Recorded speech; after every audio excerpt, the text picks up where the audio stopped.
Mi prometida me dejó 2 semanas antes de la boda porque había encontrado al hombre de su vida. Sonreí, cancelé todo y le devolví su anillo. 3 meses después, apareció en mi puerta. Faltaban exactamente 14 días para el día que, según mi lógica, marcaría el inicio de la mejor etapa de mi existencia. Me llamo Ernesto, por cierto.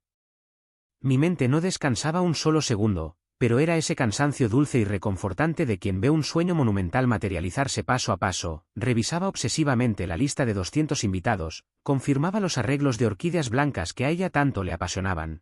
Ajustaba los detalles de los vuelos de primera clase para la luna de miel en Tahití y repasaba el itinerario minuto a minuto de la fiesta de recepción. Habían sido más de 14 meses de una planificación minuciosa donde no escatimé en un solo centavo ni escatime esfuerzos. Cada hora extra en mi oficina de operaciones corporativas, cada bono anual guardado con disciplina y cada sacrificio económico personal valían totalmente la pena con tan solo recordar la carita de ilusión y la sonrisa radiante de Jimena la tarde en que eligió el salón de banquetes más exclusivo y costoso de toda la ciudad. Todo estaba pagado al 100%, reservado con contratos firmados y coordinado con los proveedores. Para mí, este matrimonio no representaba un simple evento social ni una formalidad en un papel, era la promesa firme de un futuro seguro, la coronación de un amor puro y la construcción de la familia sólida que siempre soñé tener. Nos conocíamos desde hacía casi 4 años en la multinacional de logística corporativa donde ambos trabajábamos. Ella acababa de ingresar al departamento comercial como una ejecutiva junior llena de aspiraciones, mientras que yo ya llevaba un tiempo consolidado como jefe en el área de operaciones. Recuerdo con una claridad casi dolorosa la primera vez que la vi cerca de los ascensores principales, hermosa, elegante, radiante y con una sonrisa luminosa que parecía iluminar todo el piso de las oficinas. Nos enamoramos lentamente entre cafés compartidos en las pausas de mediodía, entregas de proyectos a deshoras en la madrugada y metas profesionales que fuimos tejiendo codo a codo. Para mí, Jimena era la mujer perfecta en todos los sentidos, ambiciosa, detallista, cariñosa y dulce. Durante nuestro noviazgo me desviví en cuerpo y alma por ser su pilar incondicional, la apoyé en cada ascenso profesional, estuve presente en cada problema de salud o económico de su familia, y me encargué personalmente de que jamás le faltara absolutamente nada, ni en lo material ni en lo afectivo. Esa mañana de sábado, me desperté muy temprano con el corazón henchido de alegría. Me quedé mirando fijamente durante largos minutos el traje de novio impecablemente confeccionado a medida que colgaba de la puerta de mi armario. Sentí un orgullo profundo y silencioso alojado en mi pecho. Me repetía a mí mismo que cada gota de sudor y cada esfuerzo habían valido la pena, que la vida finalmente me estaba premiando por haber sido un hombre recto, enfocado, trabajador y leal. Salí de mi departamento rumbo a la oficina de coordinación con una sonrisa imborrable en el rostro, sin sospechar en lo más mínimo que la mujer por la que estaba dispuesto a dar la vida entera ya tenía el puñal afilado a mi espalda, listo para atravesarme el corazón sin el menor remordimiento. A falta de 3 semanas para la boda, el comportamiento de Jimena comenzó a experimentar un giro extraño y turbio. Empezó a esconder el teléfono celular boca abajo en cualquier superficie, a cambiar drásticamente el código de acceso, a voltear la pantalla con un nerviosismo evidente cada vez que yo me acercaba a ofrecerle un café, y a inventar supuestas reuniones nocturnas con clientes que jamás figuraban en el sistema ni en el calendario oficial de la empresa. Las excusas para no ir a probar el menú del banquete, para no asistir a las sesiones de fotos o para no revisar los recuerdos de la boda se volvieron algo cotidiano, acompañadas de un distanciamiento físico evidente, una frialdad hiriente y una actitud de desdén hacia mi entusiasmo que me clavaba espinas en lo más profundo del alma. Un martes por la noche, tras decirme por mensaje de texto que se quedaría hasta pasadas las 9 de la noche en la oficina adelantando informes trimestrales, una corazonada helada e incontrolable me invadió el pecho. Decidí no irme a casa. Me quedé esperando afuera del edificio corporativo, estacionado en la acera de enfrente dentro de mi vehículo con las luces apagadas. A las 9:15 de la noche la vi salir por la puerta cristalizada, pero no tomó un taxi ni caminó hacia su propio auto, se subió de inmediato y con una familiaridad pasmosa al asiento del copiloto del vehículo deportivo de Anderson, un ejecutivo del área de finanzas que había ingresado a la compañía hacía apenas unos meses y con quien ella supuestamente solo mantenía una relación estrictamente laboral. Encendí mi motor y lo seguí a una distancia sumamente prudente a lo largo de la avenida principal, con las manos apretadas al volante y el corazón martilleándome las costillas con una fuerza salvaje. Anderson la llevó directamente hasta el edificio de departamentos donde él vivía en una zona residencial costosa. Desde la acera de enfrente, vi perfectamente cómo ella bajaba del vehículo entre risas, lo tomaba de la mano con soltura y entraba al vestíbulo del edificio con él. Me quedé estacionado en esa esquina durante 2 horas que se sintieron como eternidades tortuosas. El aire se me volvía espeso dentro del auto, las manos me temblaban sin control y sentía como mi proyecto de vida se desmoronaba en pedazos en ese preciso instante. Estuve a punto de bajarme del auto, atravesar la reja de entrada, tocar el timbre del departamento y encararlos cara a cara para armar un escándalo, pero en el último segundo tragué saliva, me forcé a cerrar los ojos y me frené en seco. Sabiendo cómo funcionaba la mente manipuladora de Jimena, no podía actuar impulsivamente sin pruebas irrefutables dentro de la propiedad privada. Si subía sin evidencia en la mano, ella sabría manipular las cosas, me acusaría de ser un celoso desquiciado y tóxico, y daría vuelta la situación a su favor frente a nuestros conocidos y su propia familia. La confirmación irrefutable y brutal llegó solo 2 días después, de la manera más descarada e hiriente posible. Llegué intencionalmente muy temprano a la sede corporativa y estacioné mi auto en un rincón oscuro del nivel subterráneo del parqueadero, justo frente a la zona de ascensores principales. A través del espejo retrovisor, vi ingresar el automóvil de Anderson a las 7:30 de la mañana. Ambos bajaron del vehículo creyendo que el parqueadero estaba completamente vacío a esa hora. Justo antes de presionar el botón del ascensor para subir a sus pisos correspondientes, Anderson la tomó de la cintura, la pegó hacia su cuerpo y ambos se fusilaron en un beso apasionado y prolongado en la boca, seguido de caricias atrevidas que no dejaban espacio a ningún tipo de duda sobre la naturaleza de su relación. En ese segundo preciso, sentí un dolor físico real e indescriptible atravesándome el tórax, como si me hubieran arrancado los pulmones de un zarpazo seco. Sentí una furia hiriente, unas ganas atroces de llorar de impotencia y el impulso salvaje de bajarme del auto a moler a golpes a Anderson. Sin embargo, apreté los dientes hasta sentir que me crujían, me obligué a respirar hondo 10 veces, me limpié el sudor frío de la frente y me dije a mí mismo que tragaría ese veneno en silencio. El llanto y los gritos no me devolverían el tiempo perdido ni arreglarían la traición. A partir de ese momento, necesitaba congelar mi corazón y mantener la cabeza ridículamente fría para ejecutar mi siguiente paso. 48 horas después de haberlos visto besarse en el subterráneo, faltando exactamente 14 días para la fecha fijada para el matrimonio, Jimena me citó en un restaurante sumamente elegante y costoso en el centro financiero. Iluso de mí, por un instante microscópico llegué a pensar que tal vez ella sentía remordimiento, que intentaría disimular sus pasos o que buscaría una salida cobarde inventando cualquier otra excusa, pero su descaro y su crueldad superaron cualquier límite que yo hubiera podido imaginar.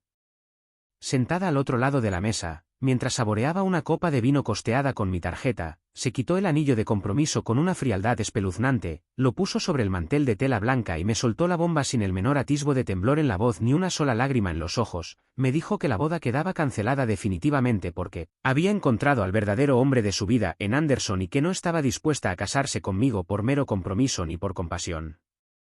Remató su discurso mirándome fijamente a los ojos para decirme que Anderson tenía una pasión, una libertad y un estilo de vida audaz que un hombre tan rutinario, estructurado y aburrido como yo jamás podría llegar a ofrecerle.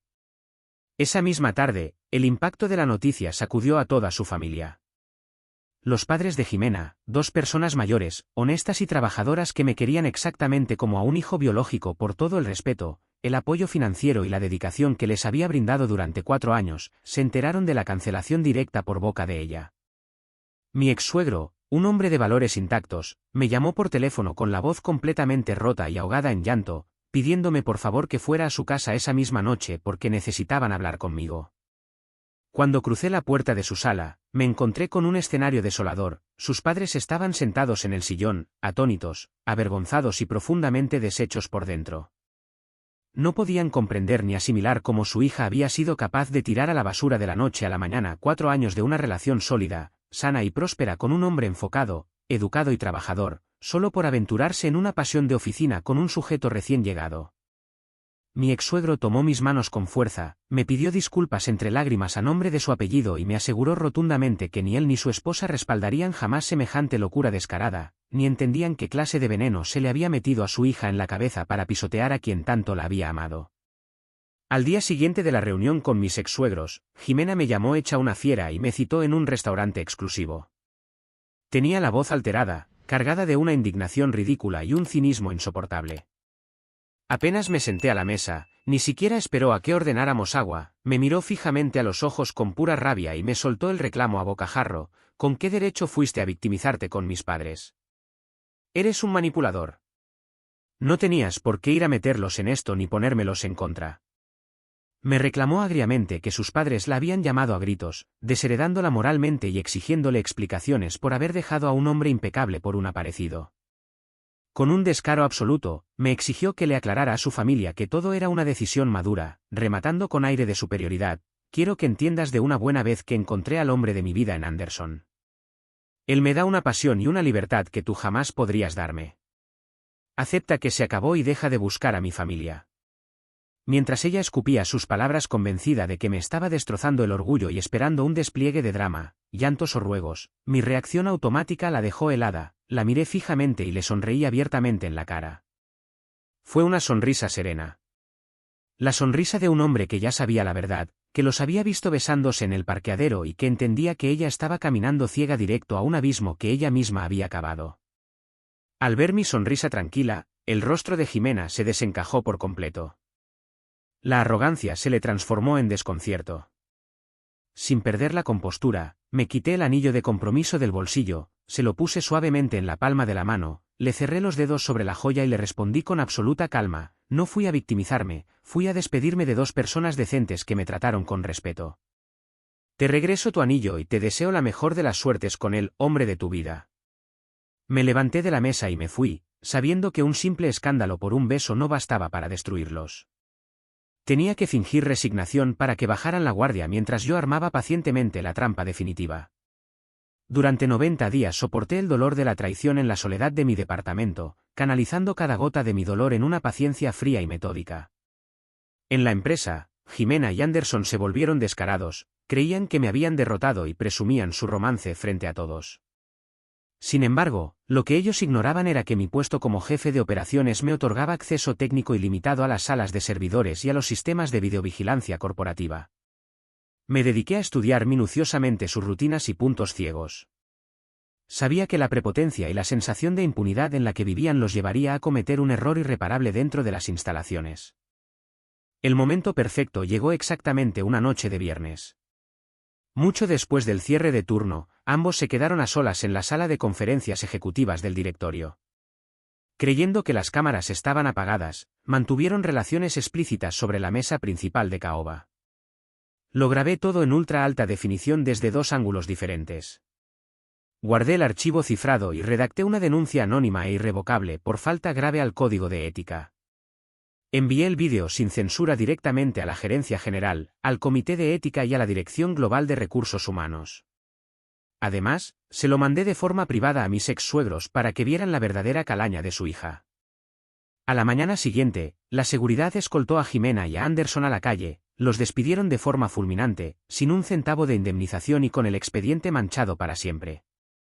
Pocos días después del escándalo y el despido, la fantasía romántica de Jimena se estrelló contra la realidad. Como ella era una mujer profundamente interesada, se topó de golpe con la verdad: Anderson no tenía un solo centavo ahorrado, vivía ahogado en deudas por aparentar, sin el sueldo de la empresa, era un tipo incompetente que no tenía ni dónde caerse muerto. En cuanto Jimena vio que él no podía mantener su estilo de vida ni pagar el alquiler, el supuesto amor de su vida se convirtió en asco.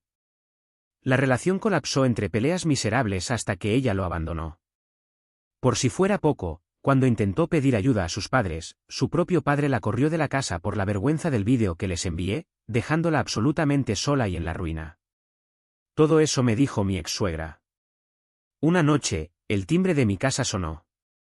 Abrí la puerta y me encontré con un espectáculo patético. Ahí estaba Jimena, despeinada, con los ojos hinchados de tanto llorar y con una maleta a su lado.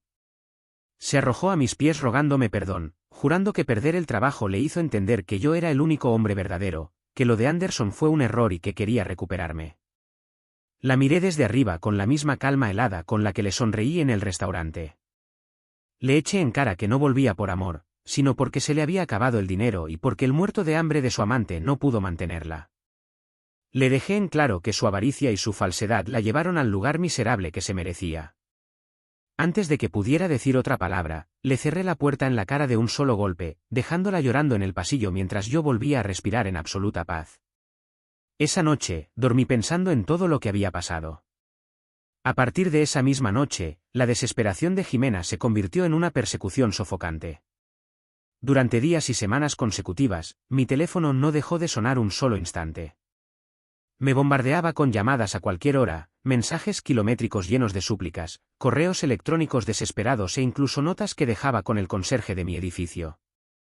Cambió de número 3 veces cuando bloqueé los primeros, utilizando cuentas falsas en redes sociales para jurarme que estaba destruida, que no comía, que había tocado fondo y que lo único que deseaba en esta vida era una última oportunidad para demostrarme que había cambiado. Yo simplemente ignoraba cada notificación, manteniendo mi distancia firme y viendo cómo su fachada de mujer autosuficiente se desmoronaba en la completa miseria.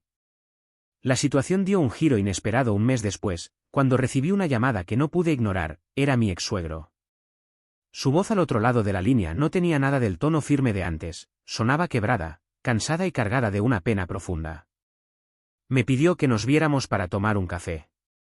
Al tenerlo enfrente, vi a un padre derrotado que, a pesar del asco que le provocó la traición de su hija, no podía apagar su instinto paternal al verla caer en una depresión absoluta, llorando por los rincones y arrastrándose en el alcoholismo y la culpa.